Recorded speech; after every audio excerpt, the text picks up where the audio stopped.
Because if the rule automatically banned all owners, shareholders, or investors from donating, the law would become very impossible to implement. Magandang araw po sa inyo lahat. Nasaan na yung mga kontradaya na parang napakahusay, napakatalino, parang makabayan, parang totoong nagsasalita na sinasabi walang kinikilingan para sa bayan lang. Itong video ito ay ang daming binabanggit ng mga party list, mga politiko na ang lalaki ng sose na hindi tinitingnan ng COMELEC. Si CJ Hero ang nagsasalita sa video ito. Ito yung part 2 ng video kahapon na bawal ba mag-donate ang isang tao sa politiko sa kanyang kampanya.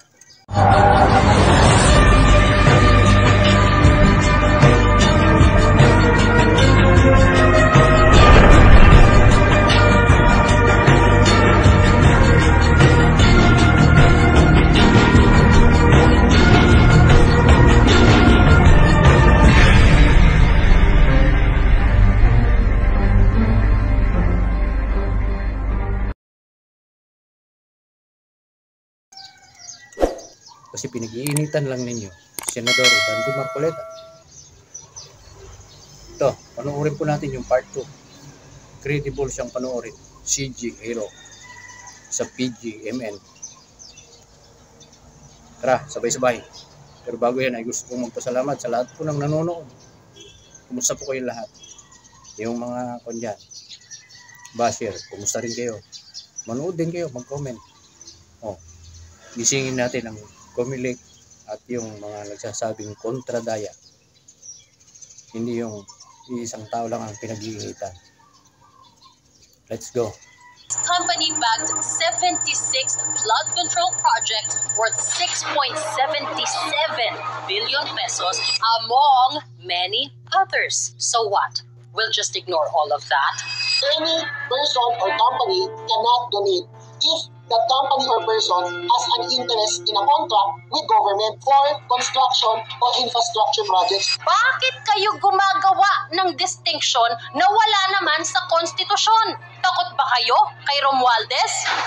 Dagdag na lang kung talagang nakakatanggap sila ng mga blessing from Romualdez.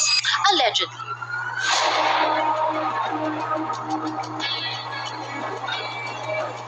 COMELEC ignored those rulings and carved a hole in the Constitution. This country has been stuck for decades trying to pass an anti-dynasty law. COMELEC, pagbuhusan natin ng time and resources ang very honest sources ng mga politiko.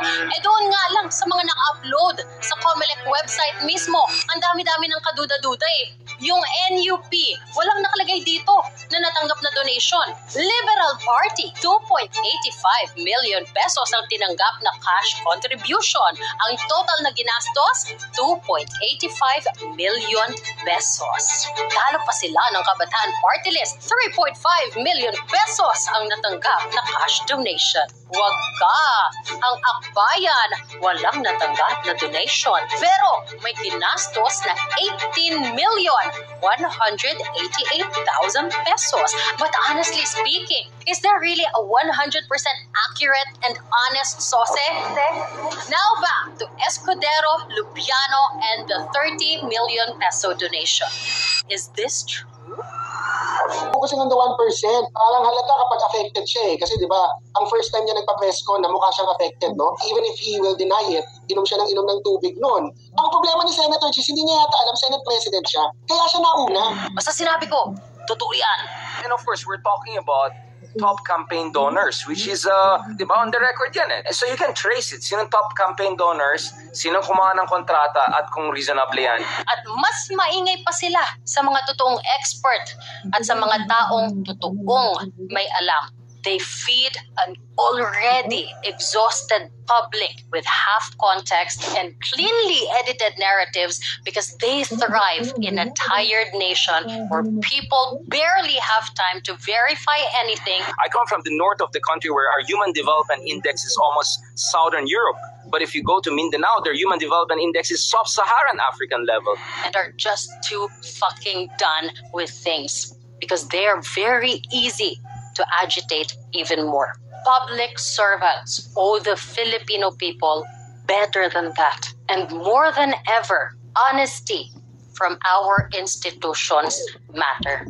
Unfortunately, even the very institution tasked to guard our democracy is not immune from political gamesmanship. COMELEC, welcome to may resolution na, may desisyon na, pero bakit divided pa din ang mga tao sa naging desisyon? Because it was meant to be exactly that. An issue to divide an already exhausted Filipino people. It should not have been an issue at all. Naging issue lang naman yan dahil nabanggit ni Mr. Lawrence Lubiano sa Infracom hearing na nag-donate siya ng 30 million pesos sa kampanya ni Cheese Escudero in 2022. Kayo po ba ay nagbigay ng donasyon sa sino man na kumandidato, whether local or national, sa huli mga eleksyon? 2022, Your Honor? Yes. Yes po, Your Honor. Kanino po yun? Kay Senator Cheese po? Escudero. Senator Cheese Escudero. Yes po. And more or less, magkano po daw ang inyong na-donate kampanya ni Senator Cheese? 30 million po. Even if a person owns almost all of the shares of a company, sa mata ng batas, hiwalay na entity pa din ang kumpanya sa mga may-ari nito. And it does not erase the corporation's own identity. Nilinaw na yan ng Supreme Court. In Macleod versus NLRC, sabi ng korte, even full ownership of a corporation is not enough reason to treat the company and the owner as the same. So you can call it a loophole, but in practical terms, this interpretation makes sense. Because if the rule automatically banned all owners, shareholders, or investors from donating, the law would become very impossible to implement. If ownership alone were enough to trigger prohibition, then a lot of Filipinos na may shares sa mga companies, di ba, mga partnerships, including yung mga kaibigan at kapamilya ng mga kandidato will be banned from participating in campaign donations.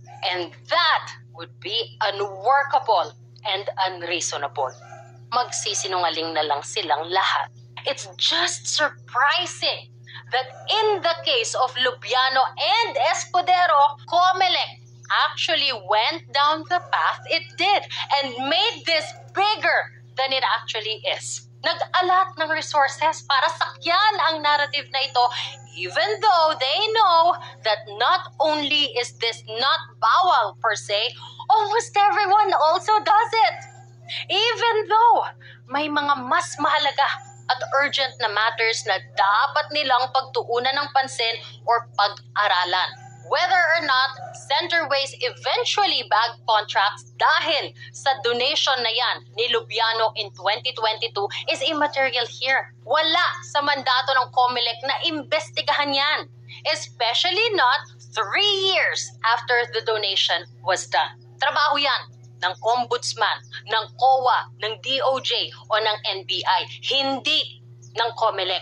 Dahil kung gagawing issue ito, silipin na din natin yung ibang mga nag-donate sa kampanya ng mga politiko mula sa personal nilang pera at direktang nakinabang eventually dahil nabigyan ng posisyon sa gobyerno. Huwag na tayong lumayo. Anton Lagdameo, who's now Special Assistant to the President, donated 247.3 million pesos sa kampanya ni BBM. Mel Robles, who was eventually appointed General Manager of PCSO, donated 30 million pesos. Kung sa mga contractors lang, Mr. Rodolfo Hilot Jr. of Rudil Construction and Enterprises Incorporated donated 20 million pesos sa presidential campaign ni BBM and bagged 3.22 billion pesos worth of flood control projects and close to 10.78 billion pesos for a total of 227 projects for the same period of 2022 to 2025.